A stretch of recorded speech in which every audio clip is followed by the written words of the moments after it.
I can tell you of an experience I had maybe 2 years ago where a gentleman and his wife, every year they would send the current organization I was with at that time, $500 every year. And every year it was the same thing, just December 1st almost, you get the same gift for about 5 years, 6 years. Then all of a sudden, out of nowhere, I got a $385,000 investment from him. Okay. Where did that come from? Yeah. So I call Henry and I say, Henry, thanks for this. This is amazing. Let me tell you what we're going to use this for, if it's okay with you, and blah, blah, blah, blah, blah. And he said, I just wanted to bless you. I wasn't planning on selling my business, but somebody came in and offered me something I couldn't refuse at my age of life. And I wanted to tithe to you guys because you were the one that faithfully called and thanked me every year and gave me stories throughout the year on how my investment was making a difference in people.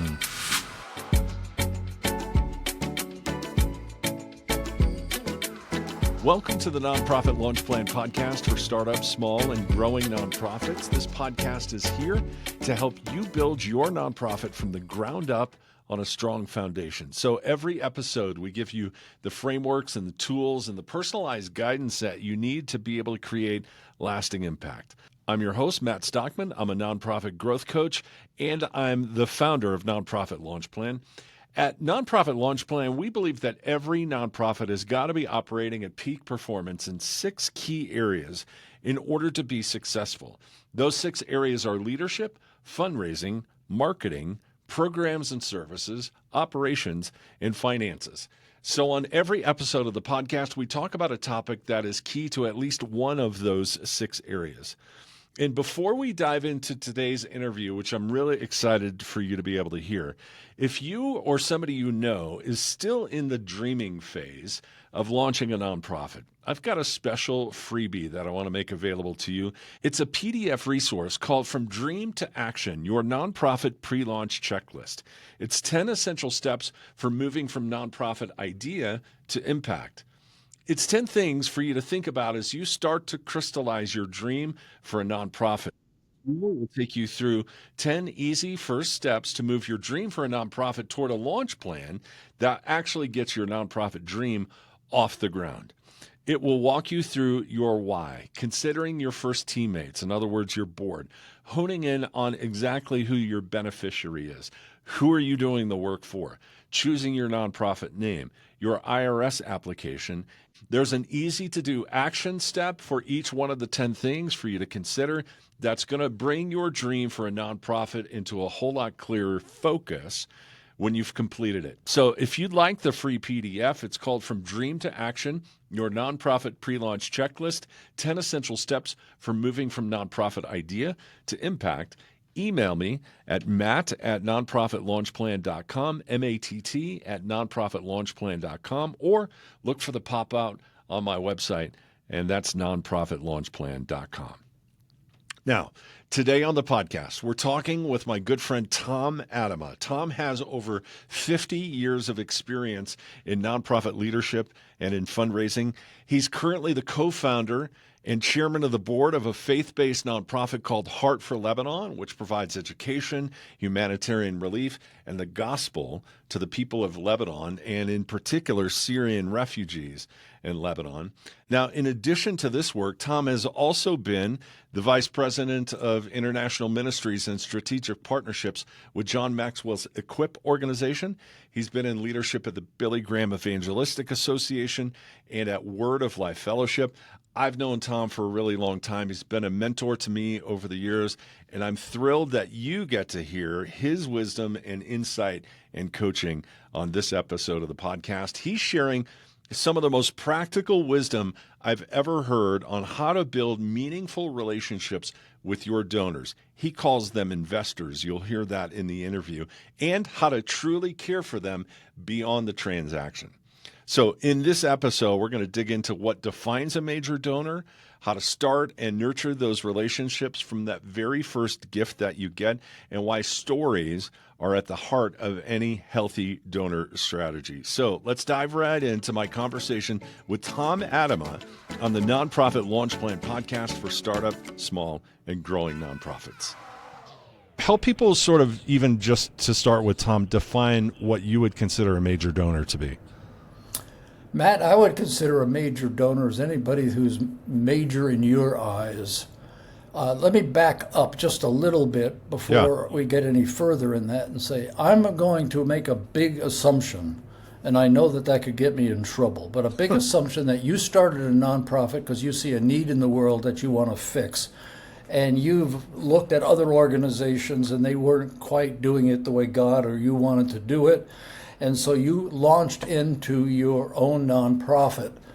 Now, there's one thing everybody knows, no matter where you are in the nonprofit spectrum, and that is every nonprofit in the world needs money. Every nonprofit. So why do we talk about it so much? I think for those of us in the faith-based world, we have to rely more on the relationship part than on the fundraising part. But to your specific question, when I look at people, I sit down with somebody when I first meet somebody, or when I get that first, what I call investment, that financial gift from a person. And I use the word investment on purpose because I think Scripture talks to us about investing into kingdom activities. So whatever your nonprofit is, at the end of the day, if you're a faith-based nonprofit, you're investing into the kingdom of God. You're expanding the kingdom of God at some level, some way, somehow.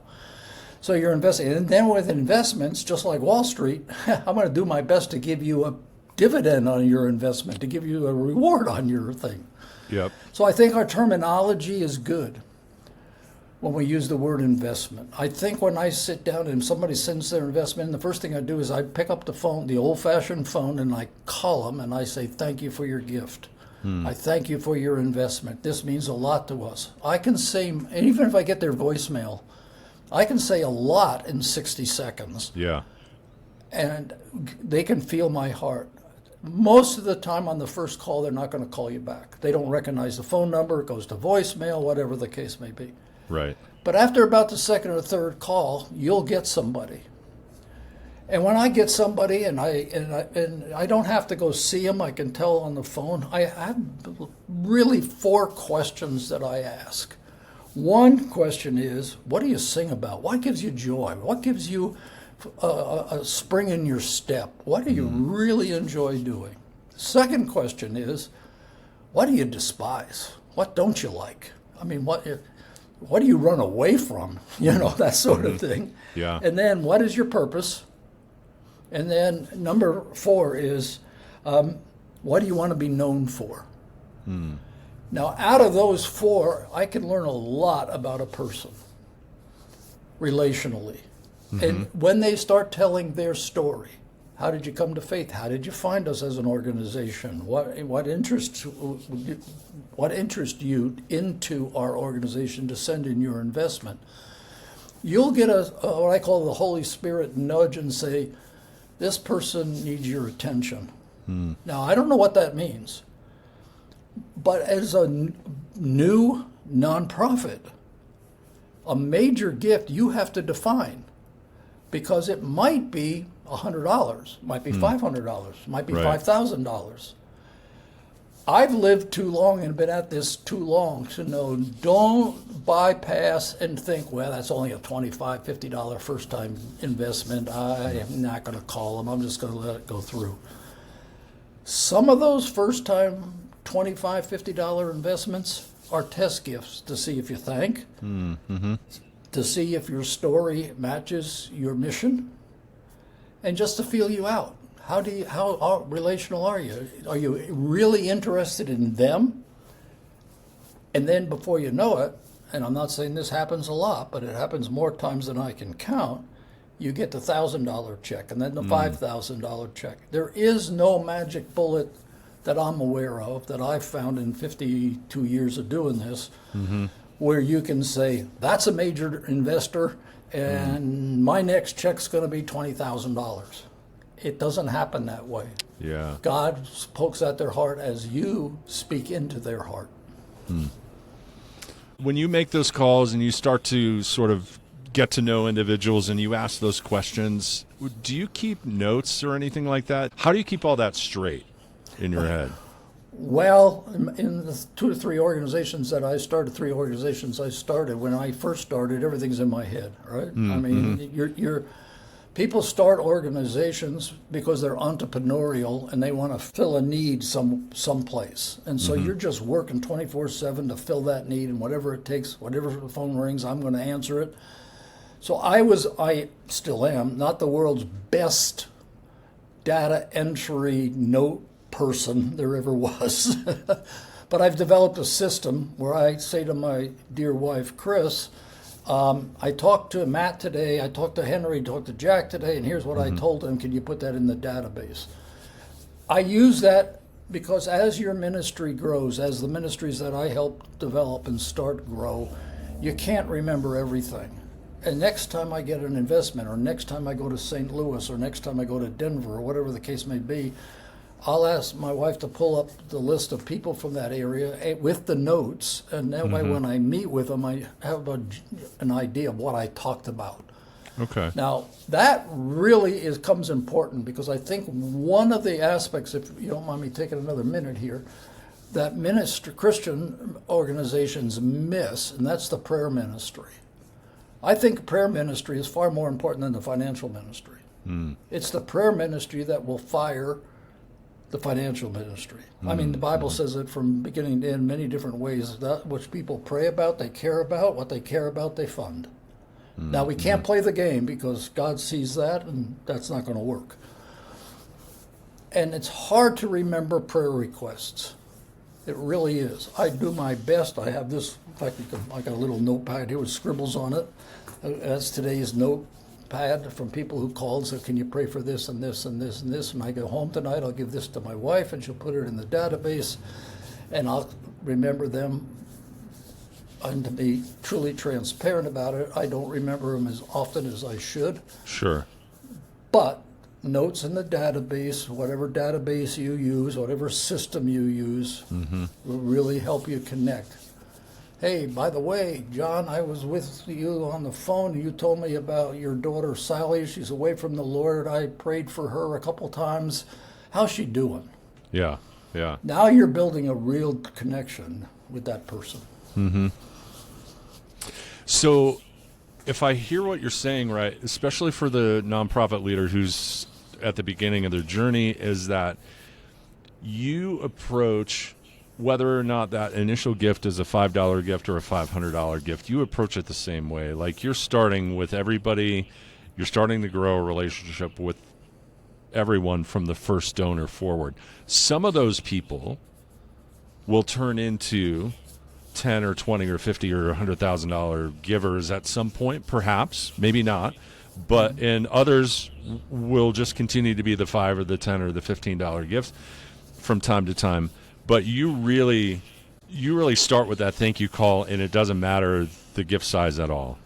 Doesn't matter the gift size at all. And I know when you get bigger, you say, well, I can't do everything, so I'm going to do people who invest $250 or more. I'm going to call them, but not the lower ones. If I have free time, I'm going to call the lower ones. Because, again, I don't know the widow's mite. All right? I got to be very careful. I don't want to miss it. Right. I can tell you of an experience I had maybe 2 years ago, where a gentleman and his wife, every year they would send the current organization I was with at that time, $500 every year. And every year it was the same thing, just December 1st almost, you get the same gift for about 5 years, 6 years. Then all of a sudden, out of nowhere, I got a $385,000 investment from them. Okay. Where did that come from? Yeah. So I call Henry, and I say, Henry, thanks for this. This is amazing. Let me tell you what we're going to use this for, if it's okay with you, and blah, blah, blah, blah, blah. And he says, oh, I just wanted to bless you. I wasn't planning on selling my business, but somebody came in and offered me something I couldn't refuse at my age of life. And I wanted to tithe to you guys because you were the one that faithfully called and thanked me every year and gave me stories throughout the year on how my investment was making a difference in people.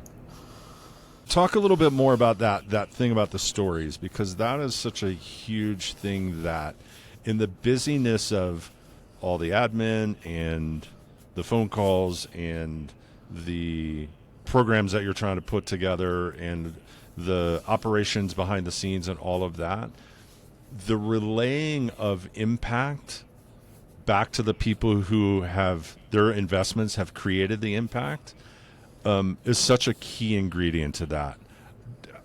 Talk a little bit more about how you do that.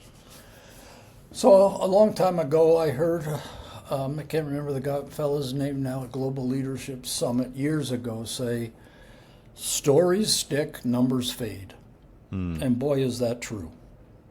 People don't remember. People say, well, how many people are you feeding? It's immaterial how many people I'm feeding. Our mission is to make disciples. I want to tell you about stories that. So I want to answer your question, but I want to jump to the story. Stories are important because at the end of the day, we don't want to make it difficult for people to see and hear about Jesus Christ. So yes, maybe you have a feeding program, maybe you have an educational program, maybe you have whatever thing is.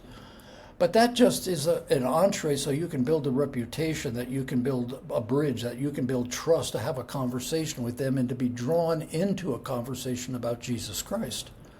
So the person that gave you money in an investment for, let's say, food, humanitarian aid, if they're a Christian, they really don't care about the Christian, how you do that and all the nuances of that and what's in the bag and all that. They want to know how that bag of food ended up leading somebody to a relationship with Jesus Christ and how they're being discipled and did they get baptized or not. It's this impact stories. Let me put it this way, Matt. I really believe people don't care what I do or what we do as an organization, but they care about the stories that are created because of what we do. Yeah, that's really good. That's good. And so that consistent rhythm of making sure that those stories are shared with your givers, your investors, is critical. Obviously, it was part of the catalyst to that $385,000 gift, because he came back to you and said, I knew what you guys were up to all the time. Exactly. Yeah. Make sure that when you have your mission statement, you're going to have to be laser focused on it, and you're going to have to fight for it every day of your life. Because you. What do you mean by that? So let's say, and I believe this from ourselves and some of the organizations I started. The current one, the last one I helped start, co-founded, is to make disciples. Right? It is very easy to be sucked down the humanitarian aid and be known as a humanitarian aid organization and not as a discipleship-making ministry. Because you do have to, if you're going to follow the biblical principle of what Jesus did, he fed people, he healed people, he took care of people's personal needs. It's the old leadership principle. People don't care about what you care about until you care about what they care about. Yeah. And if they're starving to death, or they can't get an education for their child, or if in the present shutdown with our government at the moment, they're not getting food because the stamp program isn't being funded, and we're not stepping up and filling in that gap, they could care less about our Jesus. They got a problem, right? And we have another golden opportunity to be the hands and feet of Jesus. And when you show up with that unconditionally, and remember, unconditional goes both ways. I'm going to give you this food because you're in need for it unconditionally. No strings attached. There's no Bible in the bag. There's nothing in the bag. But I unconditionally want to sit down with you, and I want to hear your story. I want the privilege to know what you dream about, what you care about, what you cry about, what's your dream for your children. And they start sharing that, and you build a relationship, and pretty soon they'll say to you, well, why are you doing this? Nobody else does this. They just drop the food off and run. But you're here day after day, month after month, week after week, or whatever your schedule is, rhythm is, and you care for me. That's the story you want to tell, because that's what somebody invested in. They did not invest in that bag of food. They invested in the person that received that bag of food. Now, they might not word it that way at the beginning. Right. And they're not going to say that on their check. or on their wire transfer or however you're receiving funds. But people give to people. They don't give to bags of food or to a classroom or anything like that. Mm-hmm. So finish the circle. Show the people what they are really investing in, mm-hmm. which will last for all of eternity if you're in the faith-based world. Tom, tell me a little bit about when you've worked with a group of investors, and and some have sort of self-identified to the point where they're giving larger investment gifts, and you have a particular need, a program, a project, a building, something like that. You've grown this relationship with them. Now you have a need that's a little bit more significant financially. Talk to me about how you talk to them about that. Well, before I ever talk to them about it, I talk to my Heavenly Father about it and ask Him to bring people to mind that might be interested in this. Now, I know some people off the top of my head that if we come into a building program, let's say a capital campaign of any kind, that people are interested in capital. This is what God's called them to invest in, capital. Mm-hmm. And so I'll go to them. But before I ever go to them, I spend literally, not trying to over-spiritualize it, but I spend quite a bit of time in prayer about how to approach this, because I want to do it relationally. And I can't tell you how many times God's opened the door. I kiddingly, but it's true, say I've never raised a dime in my life. Because when I sit down with Henry and I share with him stories of his last investment and the impact it made. Mm-hmm. And, Henry, how about your daughter? I've been praying for her, your wife. What are you doing? How's your business doing? How's your church life? Last time you were elected to the deacon board. How's that going? How's your church going? Is it expanding? And we get done with 45 minutes of conversation. I have never had a conversation like that that hasn't ended this way. So, Tom, you talked for 45 minutes about me. What do you need? What does your ministry need? Well, there's the open door I prayed for. Right. All right? And now they drew me into the conversation. That's much different than me sitting down and saying, well, Henry, we got a brand new capital campaign and it's $4.8 million and I need $1 million from you. 9 chances out of 10, you're going to get a no. Right. But if you draw them into a conversation, you're probably not going to get a yes right away. Mm-hmm. And I would never say, Henry, could you do $1 million? I would say, here's our need. We've got $4.8 million. We raised 52% of it. You can do the math. If God's calling you to do this, we'd be most honored if you would participate with us in what God is doing. And more times than not, the check that came was bigger than I would have asked for. Really? Because you're honoring them, Matt. You're honoring the relationship that you've built. You're honoring what God's called them to do. And they want to honor you in return. Mm-hmm. It's God's math. Don't ask me to explain it all. I can't. He's the only math system in the world where 2 + 2 is 16. I don't know how that works. Yeah. For somebody like Henry, or somebody who's made a significant investment in what is happening in your nonprofit, that significant investment is significant for them, no matter the dollar amount. Besides thank you calls and follow-ups with stories and things like that, what other ways would you recommend somebody consider maybe just expressing gratitude and thanks back to people who are investing? So, when you have this conversation with them and you know what they like and what their hobbies are and you get to know that. For instance, if I'm on a trip, I know one of our last investors that I worked with loved to collect Starbucks mugs from all over the world. So I'd go to a country that I didn't think he'd know, I'd buy him a Starbucks mug. Or a plaque from a country. Or if I went to Lebanon, a cedar piece of wood with that this comes from the forest of Lebanon, or something, and just mail it to him as a thank you. Tyndale House Publishers, a couple years back, printed a book of the history a day-by-day devotional of the history of the Christian church. That meant a lot to me personally, and I ordered like 150 copies of it and sent it to a bunch of people. So you thank them that way, using gifts, tangible things. The other thing that I have found extremely helpful is, and a lot of people won't take you up on this, so don't panic, those that are listening, but invite them to come see your ministry. Mm-hmm. Vision trip, call it, just come and see, whatever you want to call it, just come. Doesn't matter what country you're in, whatever. Here's what that does. It shows your investor that you're transparent. You have nothing to hide.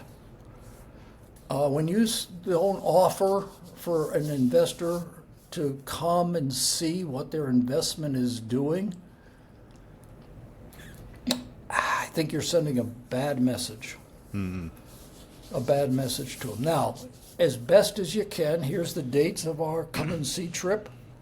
And I'd like major investors on this trip, and I'd like everybody else on this trip, because of the way people think and act, and some of the things that major investors, not degrading anybody, don't really like to stay in 3-star missionary hotels. All right, Gotcha. I'm just saying. Right.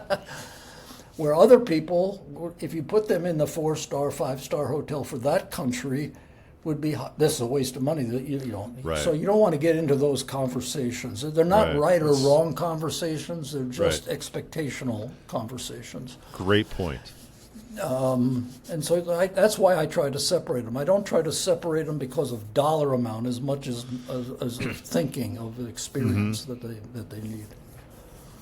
Do you work at all with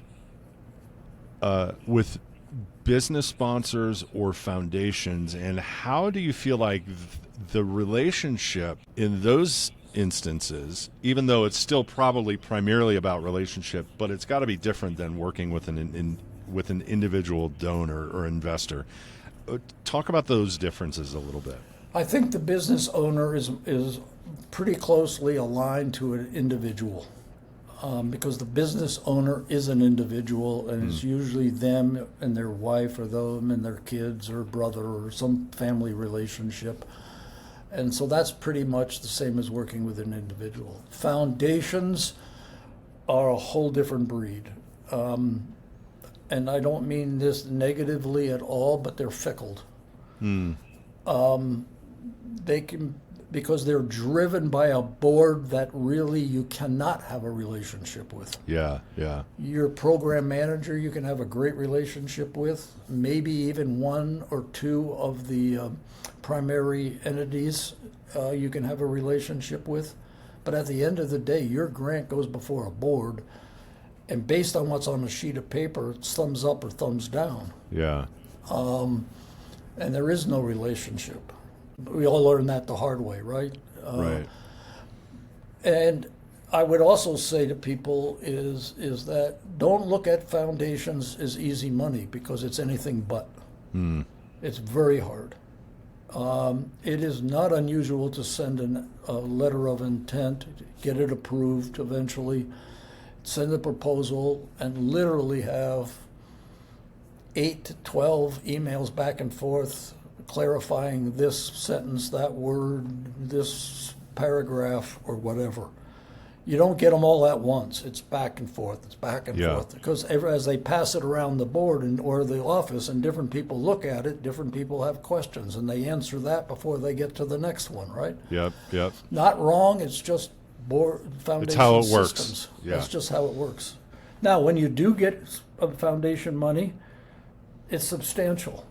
But I've never looked at foundations as my bread and butter to run the organization. That's the extra. That's the God blessing piece. Because you never know when it goes away. Yeah. And I'm not saying that's wrong, because there's a hurricane in my town. There's let me use it here. Swannanoa, Black Mountain, North Carolina. Helene came through. Yep. Guess where all the local foundations put their money? And rightly so. Right. All right? A year later, and we're still fighting. We're only about 45% fixed. Yeah. So, I understand it. I get it. Totally get it. And applaud it.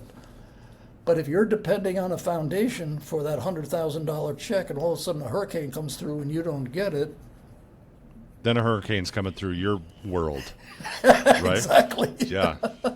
But money is money. I can't overemphasize this enough. Money, those resources that are money driven is God's problem. That's God's part of the equation. That's not ours. We cannot sit and wring our hands and say, what am I going to do? What am I going to do? Get up, get on the phone, and start adding value to people, and you'll be shocked how God meets your needs that he has already ordained beforehand for you. That is a wrap on part number 1 with Tom Atema. Today, we reframed fundraising as relationships and investments. From that first thank you call to sharing real impact stories to concentrating on the human-to-human connection with people rather than the math of money. And next week, in part 2 of this interview, Tom is going to get super practical on scale. How many donor relationships one person can truly carry, why major donors can be a little fragile from time to time, how to hand off relationships without losing trust to another development officer properly, and a simple rhythm for quarterly investor calls that keeps everybody informed and inspired, and a lot more as well. So I can't wait for you to hear part 2. That's coming next week on the podcast. Now, before we wrap up this episode, if you're tired of the constant stress and worry about money, where it's coming from, how you're going to cover the cost of all the impact that you'd like to make, it means that fundraising is a struggle, and we get it. You are not alone in the struggle. Can I say that first and foremost? We're here to help. I want you to take a quick moment to head to my website and get the free Fearless Fundraising mini course that I've put together. It's a workbook and 5 short videos that go along with them that will walk you step by step through a game plan to build your fundraising messaging with clarity. I 100% believe that most nonprofits struggle and sometimes fall apart not because of lack of funding, but because of lack of clarity. No matter the size of the nonprofit that you're a part of, 1 team member or 100 team members, if a potential donor doesn't understand what you do and how their gift can make a difference, they're not going to get involved. And I talk to all different size and shape organizations all the time, and it's next to impossible in a lot of these organizations to know for sure what it is they do and how they help people. And if that's you, the Fearless Fundraising Workbook is going to help you get that clarity that you need and get you more donor dollars quicker so you can be making more impact. Get the Fearless Fundraising Workbook and the videos that go along with it for free right now on my website. That's nonprofitlaunchplan.com. Again, nonprofitlaunchplan.com. And also don't forget about the other free PDF resource, From Dream to Action, your nonprofit pre-launch checklist, 10 essential steps for moving from nonprofit idea to impact. You can email me for that, Matt, M-A-T-T, at nonprofitlaunchplan.com, or check out the pop-out on the website. That's it for today's episode of the Nonprofit Launch Plan podcast for startups, small and growing nonprofits. Thank you for listening and watching. Don't forget to subscribe so you don't miss out on the next episode. And if in any way you found this podcast helpful, would you share it with another nonprofit leader who you think might benefit? And until next time, keep making a difference.